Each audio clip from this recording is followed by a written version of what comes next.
Good evening. My name is Thomas Steininger. I welcome you to Radio Evolve, our international webcast for consciousness and culture.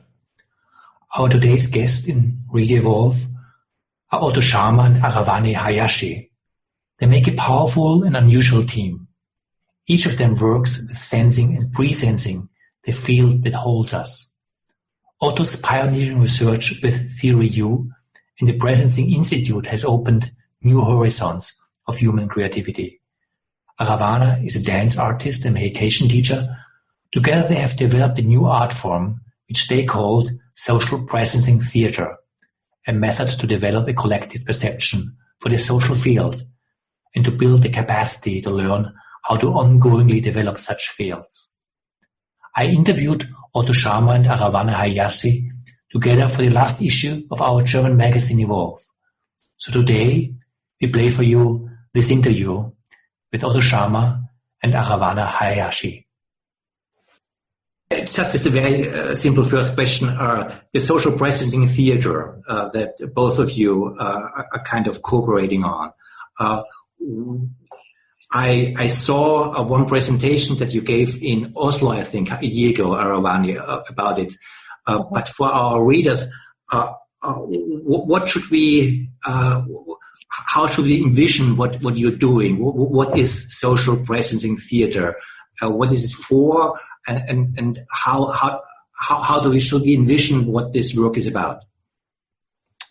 Aha. So I'll jump in and then Otto, please add in.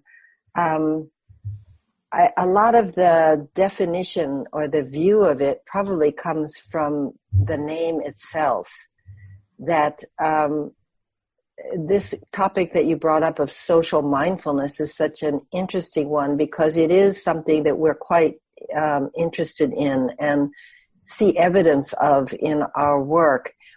And in this case, we're calling it social presencing, which is both a kind of mindfulness in terms of just one's ability to notice, to be present, to pay attention in a gentle way to experience, but it also probably includes a larger sense of awareness or the creativity that comes out of the space by the group. So there's a view of creativity or innovation, certainly from my background, that is something that arises from a sense of stillness, sense of spaciousness, rather than that it's a repeat or a better version of something that happened in the past. So the presencing also has a sense of what is emerging fresh, what is emerging that's not conditioned by lots of past experience, but what collectively can we access that is really based on wisdom and based on compassion and based on these principles that are cultivated by a mindfulness practice.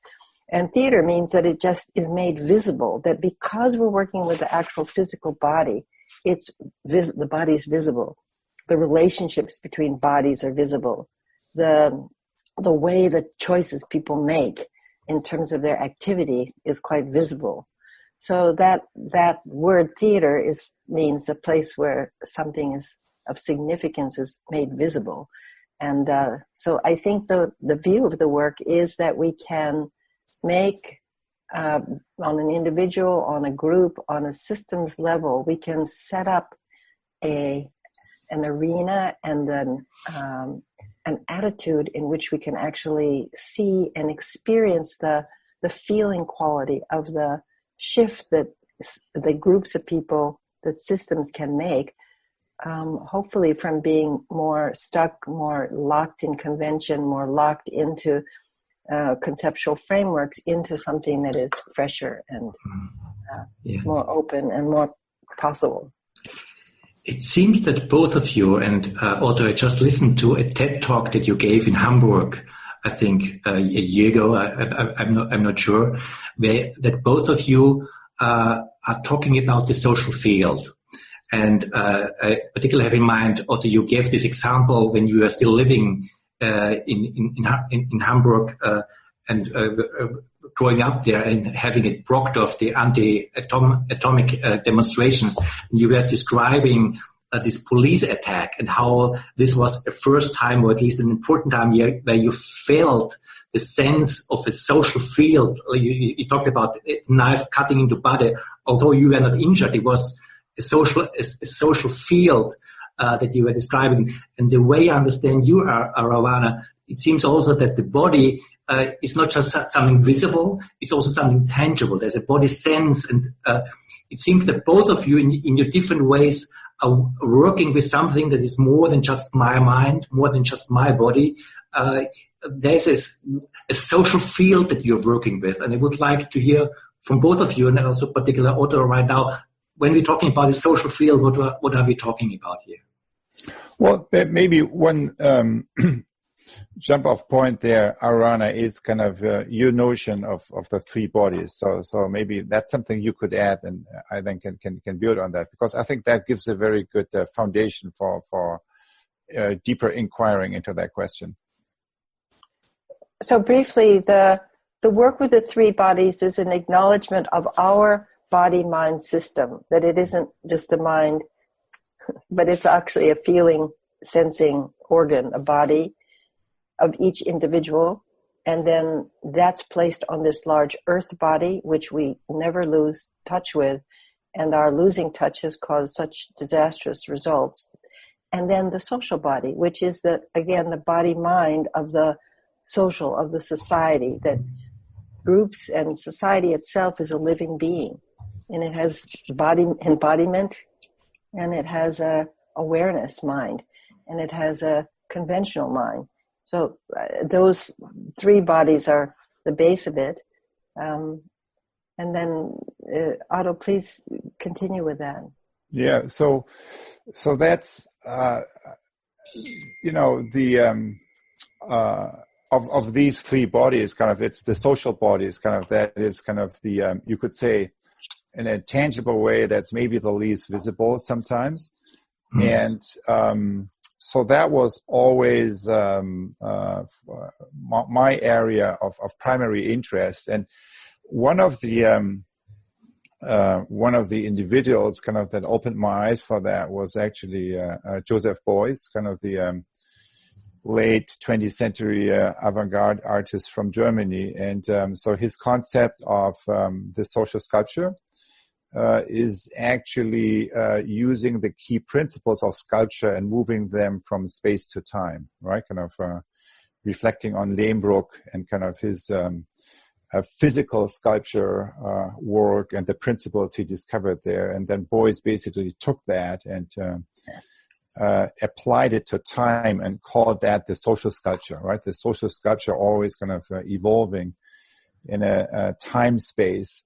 And so when you look at the current moment we are living in, which is kind of a time of profound disruption, that means kind of that of the different qualities of time, one becomes like really front and center stage, which is the emerging future, right? Because if you're kind of in a more continuous, normal environment, often what happens, kind of the future is a function of the past. It's a modification of the past.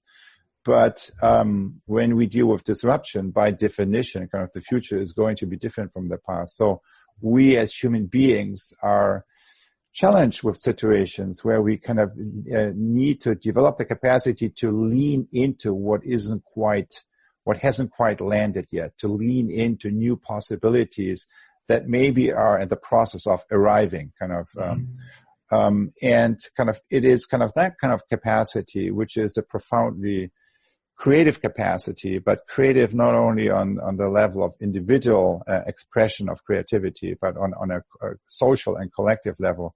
That was always my primary area of interest. And so social presencing theater, which really Awarana has pioneered kind of in the Presencing Institute, I have had a small role in co-creating that. And so for me, so when I just from more like from an outside perspective, what really is that social processing theater? I would say it is a blend between three things: mindfulness, kind of making a system see itself, right? Kind of switching, shifting the awareness back onto its source, and then there is a social science part of it. So it's basically really with a method investigating deeper structures that give rise to social systems, that give rise to social behavior, including stakeholder mappings and so forth. And then the third element, you could, for many people, probably you will view that are familiar with constellation work. So that's kind of, it has a number of similarities with that, but also a number of differences. So I would say it's basically a blend of these three things, but our specific interest really is in this capacity to sense and lean. So it's not only kind of looking back, and addressing, all these issues, of the past, kind of that still are showing up in the current situation, but also specifically this capacity to lean into what isn't quite there yet. And so in regard to that, and also in regard to practical work with organizations, big companies, governments, kind of multi-stakeholder groups, we have found social processing theater profoundly effective in helping systems to go from an ego to go through a shift of consciousness from ego to eco. And the reason why social processing theater is so effective is that in a relatively short amount of time, it creates a visceral experience where a system is not only seeing itself, you're seeing the deeper patterns of the current situation and how they may transform, but also sensing itself. Because as we know, the number one problem in the world today is the knowing-doing gap, right? We know everything about the 17 Sustainable Development Goals and, all the things that need to happen in our, 21st century environmental and social condition. Yet, we are not able to translate kind of this knowing that we have into a changed collective behavior. And what we believe is the reason for this knowing-doing gap is that, there is, so we have the hand, we have the head, what's missing is the heart, right? It's the making the system not only seeing themselves, but sensing themselves. So that's kind of the key, we believe, to unlock collective creativity so that you access the level of compassion on a systems level. And that's where, you can talk about that until the cows go home, but can you really deliver that? And that's why where social processing theater practices have become so important in our practical work, because they allow us to really ground this aspiration in a practical collective experience that gives people a concrete handle, what to do next and how to, use some of these insights for their real world change initiatives. Arawana, do you want to expand on that? I don't think so, other than to just emphasize that people, there's a lot of longing on the planet to have a good world for everybody, to whatever that means to them, to go forward. And creativity is a natural quality of every single person. And a longing for a good situation, a good life, a good world is hidden in every person. And so the feeling quality that Otto is referring to is something that, is in the body-mind system, but oftentimes it's not accessed. That kind of will, let's say, just on a collective will that is connected to how much we care, really. We care about one another. We care about the planet we live in. We care about the society that we're in. So I think there's something about the social presencing theater that just having people together, the physicality of it, the fact that it's not the same old. It's slightly kind of fresh in terms of what actually is happening here. That those qualities help with this embodied feeling of knowing, of insight, but then it can be applied when we get back into whatever our context is. A question I would have about this, because Otto was emphasizing how the social body is the most difficult to be aware of, and how the work that you're doing is a work to become aware of the social body. But it seems to me also that the work is not just a work to become aware of the social body, but also the social body is a part of the awareness process itself. It's a sensing instrument that somehow you're not just aware of a social body as an object, but doing something together as you're doing in the social presencing theater is something like a collective sensing process. Is that something one could say? Otto? Awarana? Well, I mean, absolutely. You said it. You put it very beautifully, and I think both Awarana and I would underline every single word of that. And that is really, I don't want to call it the magic, because that makes it kind of sound a little obscure, because I think it's really something you can explore with a method. But that really is let's call it the core process of what happens when you debrief and unpack the deeper layers of collective sensing experience, for example, of a social presencing theater experiences. So what it is that, what we do there, and the whole notion of the social field really is, so what is a social field? A social field is, it's the quality of relationship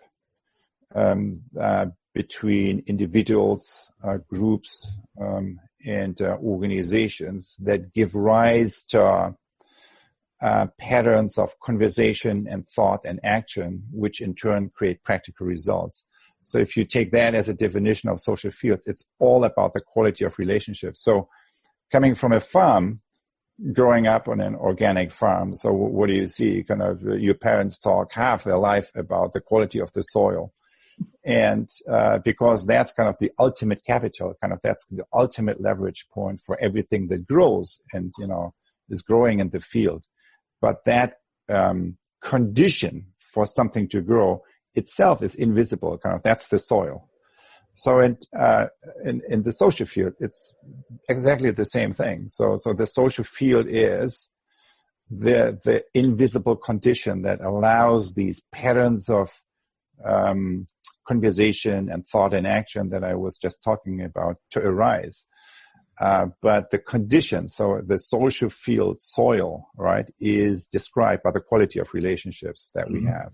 And that is exactly what usually that is in our blind spot of attention. It's also in the blind spot of traditional systems theory.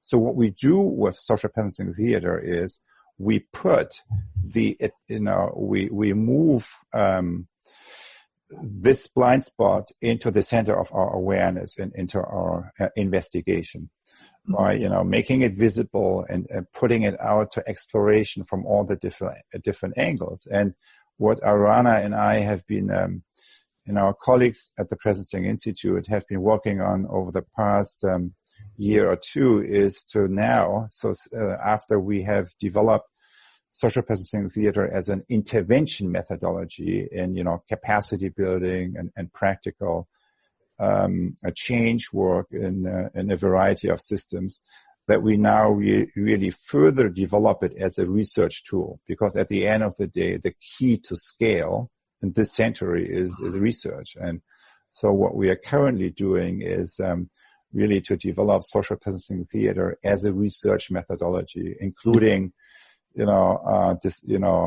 identifying archetypes, how kind of social fields kind of are stuck in the current condition of capitalism and democracy that we are in, and what are kind of patterns that we see in a variety of systems, how they can be unfrozen, so to speak, and develop.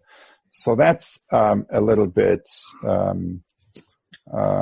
how you could say how a social farmer, that's kind of a farm boy perspective on the social field.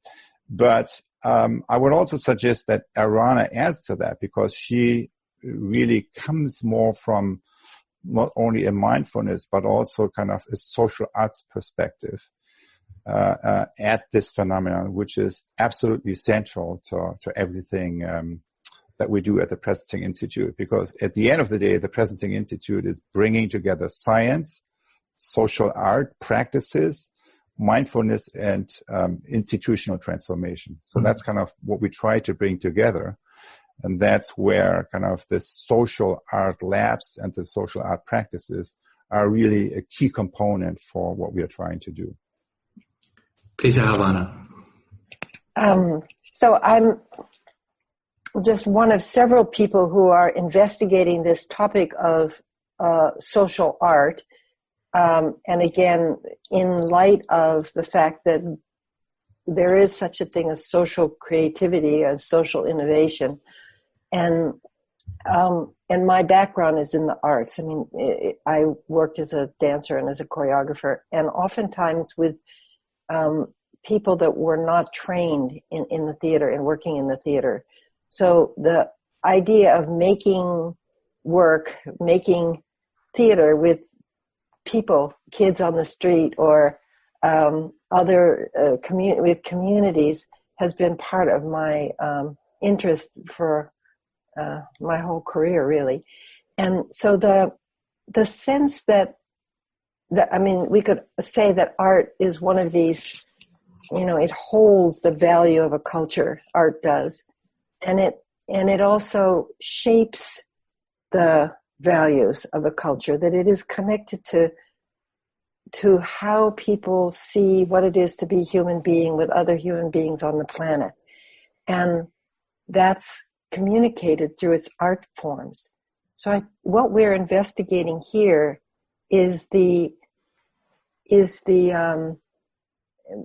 this sense of what actually is direct perception of our experience, out of which creativity arises. So what is that process that collectively we notice, this is this very moment's experience, and there's freedom to move from there into a fresh direction. Mm-hmm. How does that work with groups of people? And traditionally this has been done in the performing arts through improvisation, as jazz musicians do, or as improvisers. Their job is to collectively listen into what's happening and then open up from that process. So that's part of my own training, has been this combination of art making, in my case in the performing arts, and meditation practice. And not meditation in terms of a particular religious expression, but meditation in terms of what actually comes out of nothing, as it were. Mm-hmm. And that very much influences us. And also, to circle back on what Otto said, the work is not so much an exploration psychologically of how we arrived at this stuck situation, but it's more acknowledging, yes, there are personal, there are collective oppressions and confusions, and that live in all of us and live in the collective. And there's also this basic goodness, basic sanity, basic strength, basic intelligence that is also what it is to be in both an individual and in the collective. So I think in my own work, I'm interested in tapping into that recognition that we have, that we don't need to be continually obsessing about how we have a lot of flaws and faults, both culturally and personally. But there's an honest acknowledgement of that, and an honest heartfeltness to that, and that is part of the soil, that honest feeling quality of who we are fully as a human. That's a soil, again, out of which creativity arises. So in terms of social art, it's not just art that is based upon kind of social work kind of art, which I also have a lot of respect for, but it's more that collectively on this planet, we need to really experience what it is to collectively create. And I think the social presencing theater is a lens out of which we're trying to see what is the process, where do we have to pay attention, how do we have to pay attention, how do we have to hold one another in order for this emergence to happen, or this, maybe transformation is too big a word, but something like that, a shift to happen. So yeah, in my case, it comes from this combination of meditation and arts background, and a kind of enormous appreciation for. It's kind of a giant sense of appreciation for just what is, and how, the enormous painfulness of being a human, and the enormous joyfulness of being a human is what the theater has always been about, and it continues to be that, even in the kind of side track of the theater that we're working in right now. One reason why I find it particularly intriguing that you are involved in this as an artist is because I would say you represent also a different form of intelligence. An intelligence that is more an intuitive intelligence than an intellectual intelligence.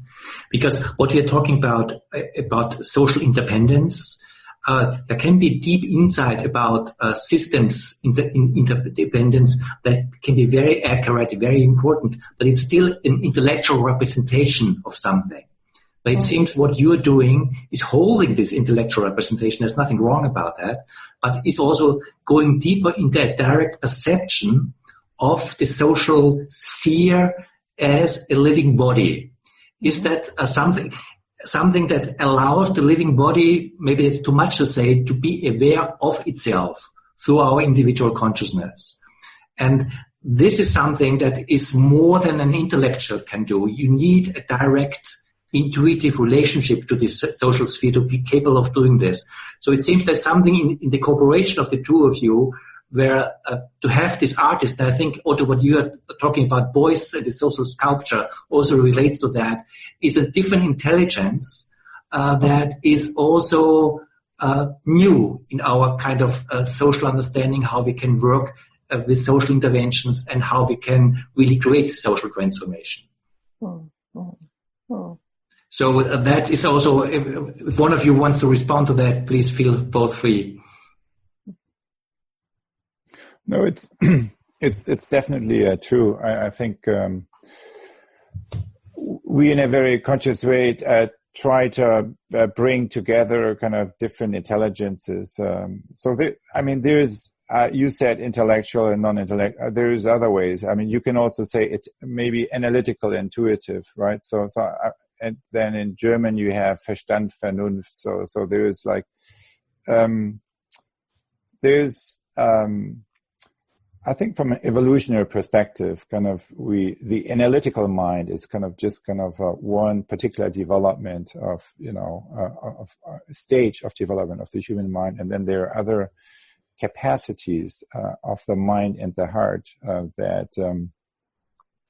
that are being developed. And of course, what we, in the Presencing Institute, we try to, bring, so the concepts of the open mind, open heart, open will is not to say, well, one is the intellect, so that intelligence only resides in one of them, but so there is intelligence in all of them, and that's in order to get access really the knowing of the field, kind of we really need to shift the inner place from that we operate. So that in many ways, kind of from a methodological point of view. So it's just kind of another way of confirming what you just said, right? So our angle into that is, and you could say in many ways, so what's kind of the foundation moment of theory use? So one of them might be, when I listened to this late CEO of Hanover Insurance, Bill O'Brien, who claimed that the success of summarizing his own experience as a leader, he said the success of an intervention depends on the interior condition of the intervener. Mm-hmm. So it depends on the inner place from that we operate. And so when you look at, and based on that, today, that inner place I would describe as open mind, open heart, and open will capacities. So those are like different places that we can operate from. And when you want to, so for example, we, in all our foundational activities, we work with the different levels of listening, the 4 different levels of listening. But essentially, and they evolve as you shift the inner place from that you operate. And as long as you, operate from this instrument here, you're just kind of looking at reality from outside. But if you really want to investigate the social body or the social field, you need to shift the place from where your attention is originating from being generated from here to happening from the field. So I think in level 3 and level 4 listening, what we call empathic or generative listening, the listening is happening from the field, is happening kind of from the social body, so to speak. And that is really, in all the social art practices, really the capacity that in all co-creative processes, I should say, the capacity that we are honing. And I think it is particularly in the light of this century, it will be really center stage of the big battles and developments that we have to come. So when you so in the PI work, the Processing Institute work, we often refer to the challenges that we face in terms of the ecological divide, the social divide, and the spiritual divide. And so the social divide and all these movements really go back to the 19th century, right? The rise of the industrial laissez-faire capitalism and the labor movement coming out of that and so forth. And the ecological divide and the green movement is really kind of arose from the last third of the 20th century. But what we see today is really, I believe, the beginning of a third movement that has to do with the spiritual divide, and which has everything to do with AI. It has everything to do with really the big crisis we are in, which is the unintentional impact of technology, not on the outer nature, like in the environmental movement with, the Silent Spring and so forth, but the unintentional impact of technology on our mind, kind of on our inner nature. And that's where we are in a development where everything that can be automated is going to be automated and be done much more efficiently by machines. But then what's left, right? So if there is a place for us in the future, I think it has everything to do with not only optimizing this kind of intelligence, but really developing our literacy in what we call vertical development, which includes kind of to move the place from where I operate from my own persona and from my own mind to sourcing what I'm feeling and what I am, also kind of what comes through my will from the field, kind of from from the social field, kind of from the social body that I am being part of. And it's that kind of literacy that we try to make a contribution to, and that probably in this century, just in a few years, will be as important as the ecological crisis. But because this unintentional impact of machines and automation on our mind is something we are just starting to become aware of. Yeah. You touched on it quite a bit already, but also because we are coming to the end of our time, I really would like to focus also. A lot of what we're bringing up is also covered by what we call mindfulness. But it seems that you are adding a certain dimension to mindfulness with social presencing that is going a step further in this social field. What would you say is this particular contribution of social presencing also in relationship to what mindfulness is and can be? And why is this particularly important to address this spiritual divide that you're talking about?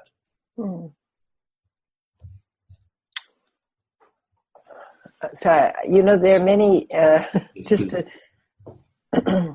so mindfulness actually means different things to different people, as we know, from different traditions. And so the attending to one's own experience, and just in terms of the phenomenology of experience, attending to how we experience something, and the mind that experiences that is a kind of mindfulness, but also has a larger sense of relaxing the mind into sort of what's emerging. So it's not just about the moment experience, but the depth of the moment, which is maybe what I would call awareness. And so I think the work is about, it's really about human beings' practice. I think of mindfulness. It's like, what is it to really be a human being? And I'm not that interested in sort of suppressing discursive thoughts and whatnot, but we are interested in cultivating the sense of what the worthiness of every human. And the crisis on the planet with depression and burnout and anxiety disorder and suicide and whatnot, this is like a crisis around, who am I as a human being? What is it to be a being connected to other beings on the planet, that somehow that has gotten so, disconnected in that way. So social presencing theater and all of the presencing work affords this kind of container for building, as Otto calls this, soil of beginning to be human with one another. And it's not just, obviously it's not just the application of a theory, but it's a way of living our life, whether it's with our families, our partners, or our neighbors, or food co-op, or whatever. It's just being able to sense oneself always as a social body, always in interdependency with others, always with care. Even when we're angry, it's a kind of care for each other. But being able to continually cultivate those qualities of just humanness and the goodness of being a human, I think is really our work. And how, of course, paying attention is the main ingredient to begin that, is that you have to notice and be self-reflective and collectively reflective in order to cultivate these kind of qualities. So I think the work encourages a collective reflection on what is our experience, what is it that we together are making. To your last question, so there is mindfulness has been so far mostly applied to the cultivation of the individual, and what we have been focusing on is how the power of mindfulness can be applied to the transformation of the collective, the transformation and the evolution of the collective, and so that's where we try to develop practices that are useful in that regard, so that it can be something that is becoming more and more part of modern day management and leadership practice. So this was our interview with Otto Scharmer and Arawana Hayashi. I hope you enjoyed it as much as I did doing this interview with both of them. Thank you very much for listening to Radio Evolve. In 2 weeks, we will again play our next international and English language edition of Radio Evolve. Good evening from Frankfurt.